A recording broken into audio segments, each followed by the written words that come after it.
पारो का प्रेम और देवदास बनने की कहानी टूटे दिल की कसक ने शरत चंद्र को बना दिया बड़ा साहित्यकार।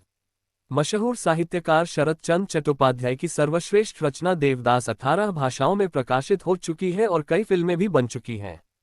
ये रचना उनकी खुद की जिंदगी पर आधारित सत्य घटना के संबंध में है। उन्होंने देवदास की रचना बिहार के भागलपुर में रहते हुए की थी।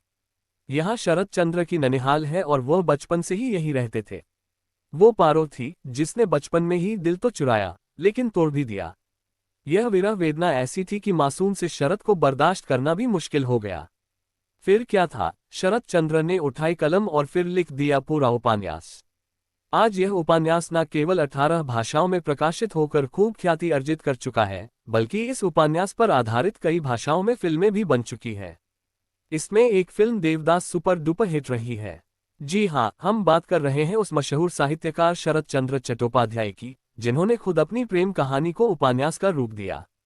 आज हिंदी दिवस है, मौका है, मौसम है और दस्तूर भी यही है कि आज शरत चंद्र को याद किया जाए। बांग्ला साहित्य के महान साहित्यकार शरत चंद्र का ननिहाल बिहार के भागलपुर में है। वैसे तो उनका जन्म पश्चिम बंगाल के हुगली जिले में देवानंदपुर गांव में 15 सितंबर 1876 को हुआ था, लेकिन जन्म के कुछ दिन बाद ही वह अपने नानी गांव भागलपुर आ गए थे। यहां गंगा किनारे मानिक सरकार मोहल्ले की मुख्य सड़क पर उनके परनाना का पुश्तैनी मकान है। इसी मकान में कथा शिल्पी शरत चंद्र चट्टोपाध्याय का बचपन गुजरा। इसी मकान में उनकी कलम को धार मिली और देवदास जैसी कालजयी रचना को उन्होंने साकार किया।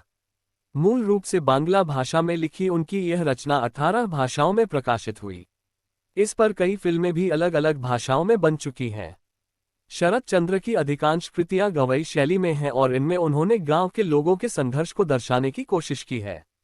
जहां तक देवदास की बात है तो ये कहानी उनके बचपन में ही शुरू हो गई थी। दरअसल भागलपुर के दुर्गाचरण प्राथमिक विद्यालय में पढ़ाई के दौरान ही शरत चंद्र इसी गांव की रहने वाली पारो नाम की लड़की पर फिदा हो गए थे। उनकी बेनाह मोहब्बत का दौर कॉलेज तक चला, लेकिन पारो के परिवार को यह मंजूर नहीं था, इसलिए पढ़ाई के बहाने पारो को दूसरे शहर भेज दिया गया। यहीं पर शरत चंद्र का दिल टूटा और देवदास की भूमिका तैयार हो गई। भागलपुर में है ननिहाल। हिंदी दिवस के अवसर पर टीवी 9 की टीम शरत चंद्र चट्टोपाध्याय के ननिहाल पहुंची। उनके ममेरे भाई के बेटे और साहित्य प्रेमी शांतनु गांगुली से उनके जीवन के बारे में जानने की कोशिश की। उन्होंने बताया कि शरतचंद्र की सबसे लोकप्रिय कहानी देवदास की रचना न केवल भागलपुर पर आधारित है, बल्कि यह कहानी लिखी भी यही गई थी। उनकी श्रीकांत, परिणीता, स्वामी, बड़ी बहू आदि अन्य लोकप्रिय कहानियां भी यहीं पर लिखी गई थीं। शांतनु गांगुली के मुताबिक मानिक सरकार घाट स्थित यह हवेली करीब 200 साल पुरानी है और इसमें 5वीं पीढ़ी रह रही है। इसी हवेली में शरत चंद्र का बचपन और आधी जवानी गुजरी है। शांतनु के मुताबिक शरत चंद्र की प्रारंभिक शिक्षा दुर्गाचरण प्राथमिक विद्यालय से हुई थी। इंटरमीडिएट की पढ़ाई TNB कॉलेजिएट में हुई और फिर वह यहां से बंगाल चले गए थे।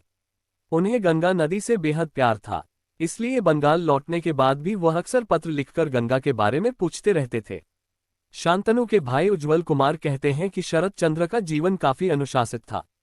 उन्होंने जब अपनी पहली किताब मंदिरा लिखी थी तो उसे अपने नाम से प्रकाशित करवाने में वह संकोच कर रहे थे।